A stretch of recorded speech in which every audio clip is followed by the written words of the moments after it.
Тамацхан та бүхэнд энэ өдрийн мэндийг хүргэе. Өнөөдөр эр нөхөн үржихуйн эргэтэн тогтолцоо сэдвээр хичээл арах болно. Эр нөхөн үржихуйн эргэтэн тогтолцоо нь үндсэн 4 хэсгээс бүрддэг. Төмсөг, үр гадагшлуулах тогтолцоо, эр биелийн нэмэлт булчирхайнууд, үүн дотор үрийн цэврүү, түрүү булчирхай, шээсний сүүний булцууд булчирхай байдаг. Мөн шодой байдаг. Төмсгний хоёр гол үүрэг бол сперматогенезийн болон стероидогенезийн үүрэгтэй. Насанд хүрсэн хүний төмсг нь хос ундаг хэлбэртэй, хуухны дотор байрлах ба биеийн гадна оршдог. Байршил нь хэвлийн урд ханын давхаргуудын үргэлжлэн сунсан булчингийн уудны төгсгөл дүүжлэгдэж хуухнагт буудаг.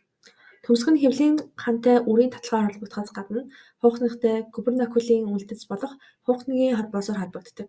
Төмсгний хөгжил хэвлийн гялтан альтсны ард хэвлийн арын хананы хөндөд шээсний эргэтэнтэй нэгт ухаатай явагддаг. Төмсг нь 3 эдээс гаралтай. Эхнийх нь завсрын мезодерм буюу лейдигис болон миотисийг үүсгэдэг. Хоёр дахь нь мезодермийн хучуур эд буюу сертолиесийг үүсгэдэг. Гурав дахь нь примордиал бэлгийн эсүүд буюу хуваагдаж ялгаран хөгжснөөр сперматогоны үүсгэдэг. Төмсгний бүтцэд тунико альбужиниа буюу уурган бүрхүүл нь зузаан нэгт холбогч эдэн бүрхүүл. Энэ бүрхүүлийн дотор цусны судас агуулсан хөвсгөр холбогч эд буюу судслаг давхар бий. Төмсгний арын хэсэгт уурган бүрхүүл зузаарч голтыг үүсгэн энэхүү голтоор цусны судас, тунгалгийн судас, бэлгийн гадагшлуулагч сорго дамждаг. Үүний дараа semi-imperious tubules буюу үрийн тахир сугунцар нь нэг хэлтэнцэрт бүрт 1-4 ширхэг үрийн тахир сугунцар болон лейдигисийг агуулсан холбогч эдийн дэвсгэр эдээс тогтдог. Үүний дараа straight tubule буюу шулуун сугунцар гогцооны төгсгөл хэсэгт гол руу ойртох тусам шулуун сугунцрыг үүсгэдэг. Эдгээр гол дотор хоорондоо холбогдож төмсгний торыг үүсгэдэг. Мөн метатестис буюу төмсгний тор байдаг. Гэр зургууд нь үрийн тахир сугунцруудын хөндлөн цэцэлтэй бэлгэмлүүдийг харуулсан байна. Үрийн тахир сугунцрууд нь өөрийн ялцаар үргэлжлэгдсэн үрийн хүчээр эзээс тогтдог. Үүнийг tunica propria гэдэг. Энэ нь үндсэн хоёр эсээс тогтох олон игнэт хүчээр юм. Нэгдүгээр эс бол сертолин эс. Энэ тулгуур эс буюу сустентоцит гэж нэрлэдэг. Энэ эс нь бэлгийн боожлын дараа хуваагдаж үжигдэггүй, орой болон хажуу хэсэгтээ өргөссөн сертэнтэй. Гол үүрэг нь үрийн сугунцрын бүтцийг үүсгэн үрийн хүчээр эдийн ханын цэцааны ихэнх хэсгийг эзэлдэг. Хоёр дахь эс буюу сперматогоны эс нь үргэлж хуваагдсан гашигч гүйцэд боловсрсон бэлгийн эс болон хувирдаг. Эдгээр эс нь шар уургийн ууднаас үсэж төмсгний өвчлийн ихэнх үед бэлгийн залгаан дээр нүүдэлрээ ирдэг примордиал бэлгийн эсүүдээс үүсдэг. Хамгийн боловсроогүй үе буюу сперматогоны суурин мембран дээр харин хамгийн сайн боловсрсон эс буюу сперматид нь сертолин эсийн оройд бэхлэгдэн сугунцрын хөндөд байлдаг. Tunica propria нь peritubular эд гэх өөрийн бүрхүүл ялцсан фибробластгүй олон давхар холбогч юм. Эрэгтэй хүнд энэ нь 3-5 давхар миот эсүүдээс тогтож коллагены бүрхүүлүүд агуулдаг. Мөн дээрээс нь лейдингийн эс агуулдаг. Энэ нь том олон талд өөхний туслууд агуулсан хүчилсэг эсүүд юм. Энэ эсэд липопусцины нөсөө буюу савх хэлбэртэй сэрүүний талцад болох ренкийн талцад байдаг. Ургийн хүчлийн эрт үед энэ эс төрөлжин хөгжиж тестостерон илгэжүүлэхэд тусалдаг. Энэхүү зурагт үрийн хүчээр эдийн мөчлөгийг харуулсан байна. Энэ нь нийт 6 уй шаттай. Сперматоген эсүүдийн ялгаран хүчил нь үрийн тахир сугунцрын хүчээр эдэд эмх замбраагүй байдаг. Үрийн тахир сугунцрын аль хэсэгт ижил эцсийн нэгдэл бүхий хоёр бүрдлийн хооронд илрэх цуврал уй шатууд үрийн хүчээр эдийн мөчлөгийг бүрдүүлдэг. Хүний сперматогенез ойролцоогоор 74 хоног буюу 4.6 мөчлөг үргэлжилдэг. Дараа нь сперматозоид төмсгний дайвраар гарахад ойролцоогоор 12 хоногийг зарцуулдаг. Мөн үрийн хүчээр эдийн дэлгөөнд тахир суугийн уртын дагуу эсийн зохион байгуулалтын бүтцийн тархалтыг тодорхойлдог. Хүний үрийн тахир сугунцрын хүчээр эдэд дэлгөөн байхгүй, харин сперматоген үрийн тахир сугунцрын хананд сансаргүй тохиолддог. Үрийн сувагт эсийн бүтэц зохион байгуулалт нь хэсэг газрын хуваарлттай байдаг. Үрийн тахир сугунцрын хөндлөн багтлал дээр 6 өөр үе шатдаг мөчлөгийг тодорхойлж болох ба энэ сугунцрын тойрон оршдог. Тиймээс хүний үрийн тахир сугунцрын хөндлөн зэсгэд тойргийн эргэн тойр нь дугуй хэлбэрээр байрлуулсан мөчлөгийн 6 өөр үе шатуудыг илрүүлж байна. Зургуудад сертолин эсийг харуулсан байна. Энэ эс нь үрийн хүчээр эдийн зузаан олон давхарт суурин ялц дээрх өндөр бортгон хуваагдаж олширдоггүй хүчээр юм. Сертолин эсүүд өөр хоорондоо өвөрмөц холбоосны бүртлээр холбогддог. хоорондоо хэт нэгт холбоос буюу зонула оклюденсээр холбогддог. Мөн сивингийн хоёр бүтц энэхүү нэгт холбоосыг үүсгэдэг. Нэгдүг нь хавтгай цистернүүд бүхий бүлгэр эндоплазмыг торно сивингийн мембрантай зэрэгцээ байрлаж эс бүрийн холбоос орчимд байрлана. Хоёр дахь нь гексагонол буюу 6 өнцөгт баглагдсан актины филаментууд нь багцан бүлгэр эндоплазмын тор болон сивингийн мембраны хооронд оршдог.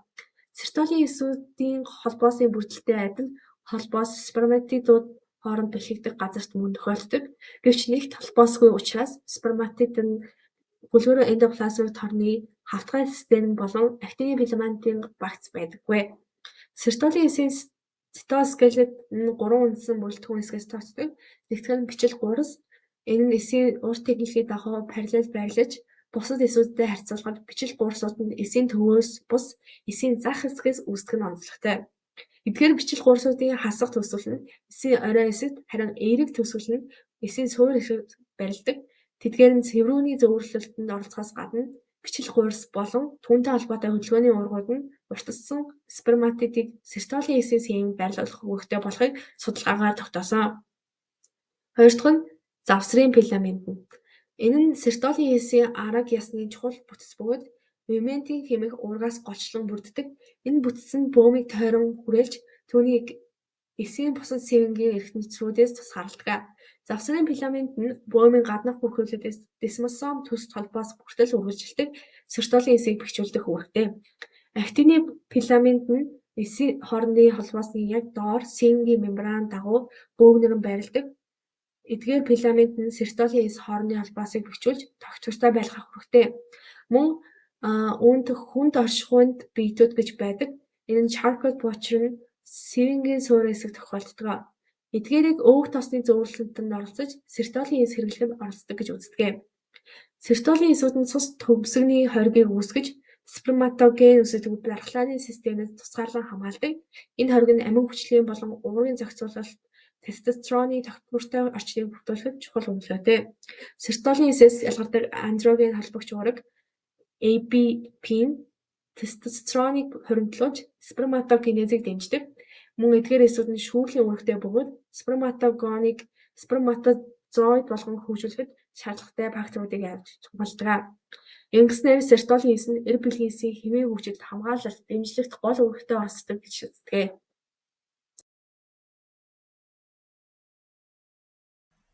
Төмсгөн доторх цоргонууд. Үрийн тахир суганцар нь шулуун суваг буюу тубул эректи болж шилждэг. Яг тэр хоёрын зааг дээр байгаа үрийн тахир суганцар нь зөвхөн сертолин эсээр хучигдсан байдаг. Үргэлжлээд шулуун суваг нь дан шоо хучуурдтэй. Шулуун сувгууд нь төмсгөний торон цутгадаг бөгөөд төмсгөний тор нь дан шоо эсвэл нам бортхон хучуурдтэй байдаг. Гадагшлуулагч цоргоны тогтолцоо. Тестостероны нөлөөгөөр мезонефрал цорго сувгууд нь төмсгөний гадагшуулагч цорго болон хөгждөг. Тэдгээрээс дурдвал дайврын цорго, эфрент буюу үр гарах цорго, үр дамжуулах цорго, үр цацах цорго болон үрийн цэврэг болно. Төмсгөний дайвар буюу эпидидимус. Энэ нь ойролцоогоо 7.5 см урттай, эфрент цорго болон хитийн цорго. Тэдгээрийг хүрээлсэн гөлгөр булчин холбогч жидээс тогтдог. Төмсгөний дайвар нь 3 хэсэгтэй. Толгой, их бие болон сүүл. Эфрент цоргонууд нь түүний толгой болон их бие хэсгийг, харин хитийн цоргонууд нь түүний сүүл хэсгийг бүрдүүлдэг. Төмсгөний дайврын цорго нь дан олон эгнээ буртхан хучуурдтэй бөгөөд үндсэн 2 эсээс тогтно. Гол эс буюу хөндий рүүгээ харсан гадаргуу дээр стереоцеллюлтэй эсүүд, мөн суурин эс, суурин гадаргуу дээр байрладаг жижиг дугуй эсүүд, мөн эдгээр нь цоргоны хучуур эдийн үүдэл эс болж урддаг. Төмсгөний дайврын цоргоныг гөлгөр булчингийн бүрхүүл нь зузаарсаар сүүлдээ 3 давхаргатай болно. Дараа нь энэ 3 давхарга нь үр дамжуулах цоргоны 3 гөлгөр булчингийн давхарга болон үргэлжилнэ. Үр дамжуулах цорго. Энэ нь төмсгөний дайврын сүүл хэсгээс шууд үргэлжилдэг бөгөөд давсагны түвшинд өргөсөж үр дамжуулах цоргоны ампулыг үүсгэнэ. Ампул нь үрийн цэврүүний цорготой холбогдсон түрүү булчирхайгаар дайрах үр цацах цорго улмаар шээсний сүв болдог. Үр дамжуулах цорго нь дан олон эгнээ бортхон эсээр хучигдана. Энэ нь хөндий рүү харсан стереоцеллюлтэй өндөр бортхон эсүүд болон суурин ялцас дээр байрлах дугуй суурь эсүүдээс тогтдог. Хучуур эдийн доороо бүрхүүл ялцас буюу ламина проприатай, мөн дотор туш, дунд цариг, гадар туш гэсэн булчингийн 3 давхаргатай. Цоргоны хөндий нь нугалаастай, гөлгөр биш харагддагаараа төмсгөний дайврын цоргоноос онцлогтой. Эр бэлгийн нэмэлт булчирхайнууд. Үрийн цэврүү. Үрийн цэврүү нь хос, уртассан, маш их тахиралцсан буурсан булчирхай бөгөөд тавсагны арын хананд үр дамжуулах цоргоны ампултай нийлж үр цацах цоргыг үүсгэдэг. Үрийн цэврүүний бүтэц болон шүүрлийн өргөн нь тестостероны хяналтанд байна. Үрийн цэврүүний хан нь салт бүрхүүл, гүлгэр булчингийн нэмгэн давхарга ба фиброзон бүрхүүлтэй. Салт бүрхүүл нь олон тооны атраатай байдаг нь шүүрлийн гадаргууг нэмэгдүүлдэг. Салт бүрхүүл нь дан олон игнээ хучуур эд болон бүрхүүл ялцсаас тогтдог. Хучуур эд нь сормоосгүй бортхон эсүүд ба суурин ялцс дээр орших дугуй эсүүд агуулдаг. Гүлгэр булчин нь дотор цагираг, гадар тууш гэсэн хоёр давхаргатай. Үрийн цэврүүний гүлгэр булчингийн бүрхүүл нь агшснаар үрийн чингэнийг үр цацах цорго шээсний сүгээр гадагшлуулахад тусалдаг. Түрүү булчирхай. Түрүү булчирхай нь эр нөхөн үржихийн тогтолцооны хамгийн том нэмэлт булчирхай юм. Арцгийн хөндийн давсгийн доор байрлаж, шээсний сүвийн түрүү булчирхай эсхийг хүрээлсэн байдалтай оршино. Түрүү булчирхай нь 3 давхаргад байрлах 30-аас 50 гуурслаг булчирхайнуудаас тогтно. Дотор талдаа салт давхарга, дундаа салстын доод давхарга, захын давхаргад нь харин гол булчирхайнуудыг агуулдаг. Салт давхаргын шүүрэл нь шууд шээсний сүр рүү ялгардаг бол нөгөө хоёр давхаргийнх нь түрүү булчирхайн синус руу нэгдэнэ. Түрүү булчирхайг мөн 4 бүсэд хуваадаг. Төвийн бүс үр цацах цоргоноос эхлээд түрүү булчирхайн орох хэсэг хүртэл. Бусад бүсүүдтэйгээ харьцуулахад илүү тод бага зэрэг суурьсаг сивэнтэй зэрэгэлдээ хэсүүдээс өөр түвшинд шилжсэн том эсүүд ажиглагдана. Захын бүс буюу төвийн бүсийг хүрээлэн түрүү булчирхайн ар болон хажуу хэсэгт байрладаг. Түрүү булчирхайн булчирхайлаг эдийн 70%-ийг бүрдүүлнэ. Шилжилтийн бүс. Түрүү булчирхайн шээсний сүвийг хүрээж байрладаг. Булчирхайлаг эдийн 5%-ийг бүтээдэг. Мөн салслаг булчирхай агуулдаг. Шээсний сүвийн дэрэгдэх бүс салстын болон салстын доорх булчирхайг агуулдаг. Түрүү булчирхайн хучуур эд нь ихэнхдээ дан бортхон байдаг ч заримдаа дан шоод өргөлжин, дан хавтгай эсвэл дан олон игнээ эсүүд тохиолддог. Тестостерон, андроген гэх мэт ааврууд нь хучуур эдийн ургалтыг зохицуулж байдаг. Түрүү булчирхайн өмнөд гадаргууд фиброз булчинлаг стром гэх бүтэц байдаг бөгөөд энэ нь их хэмжээний гүлгэр булчингийн ширхэг бүхий нягт хэлбэржээгүй холбогч эд юм а. Ялангуяа хөвшин настай хүмүүст 2 мм хүртэлх голчтой янз бүрийн хэлбэртэй шүүрлийн бодисоос шохойцсон түрүү булчирхайн чулуу буюу корпора амилакия байдаг. Шээсний сүвний булцууд булчирхай буюу куприн булчирхай. Энэ нь шээс бэлгийн өрцөнд байрлах вандуу шиг хэмжээтэй бүтэц юм. Нийлмэл гуурс цулцанлаг булчирхайтай. Булчирхайн үйл ажиллагаанаас хамааран янз бүрийн өндөртэй байдаг дан бортхон хучуур эдтэй. Хучуур эд нь тестостероны хяналтанд байдаг. Ялгаруулах шүүрэл нь бэлгийн өдөөлтөөр үүсэх урьдчилан үрийн шингэний ихэнх хэсгийг бүрдүүлдэг. Шохойн шээсний сүвийг тослох, хүчиллэх шээсний ул мөрийг сармагжуулах үүрэгтэй. Үрийн шингэн. Үрийн шингэн нь шингэн эсэг болон спермээс тогтно. Шингэн эсгийн дийлэнх буюу 65-70% нь үрийн цэврүүнээс 25-30% нь түрүү булчирхайнаас ялгардаг ба төмсгөний шингэн, шээсний цөвний булцууд булчирхайн шүүрэл бас орно. Үрийн шингэний шингэн хэсэг нь бэлгийн эсийг хамгаалах, тэжээлээр хангах үүрэгтэй. Үрийн шингэн нь саармаг орчинтой бөгөөд энэ нь умай болон хүтрээний орчныг сармагжуулж өгдөг. Шодой. Дорсал талын хоёр хүчирхтэй эд болох симхи бие болон вентрал талын шээсний сүвний зөөлөн хэсэг болох хөвсгөр бие мөн энэ гурыг хооронд холбож бүрхүүл үүсгдэг уургалаг бүрхүүлээс шодой нь тогтно. Симхи бие дотор олон тооны зүв бус хэлбэртэй судасны хөндийтэй ба тэдгээр нь эндотелиэр хучигдаж гүлгэр булчингийн нэмгэн давхаргаар хүрээлэгдсэн байдаг. Эдгээр судасны хөндийнд хөвчрөх үед шодойн гүний артер болон түүний салаа болох оромог артерууд нь цусаар дүрж судасны хөндий мөн цусаар дүрж хатууран томордог. Шодой арьс нь нэмгэн арьсан доорх эдэд өөхөн давхарга байхгүй боловч гүлгэр булчингийн нэмгэн давхарга бий. Шодой арьс нь толгойн ойролцоо олон тооны тосны булчирхайтай.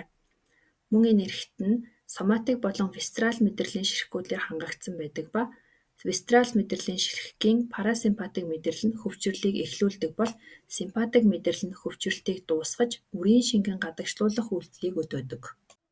Эр нөхөн үржихуйн эрхтэн тогтолцооны талаар ярьлаа. Анхааралтай утсанд баярлалаа.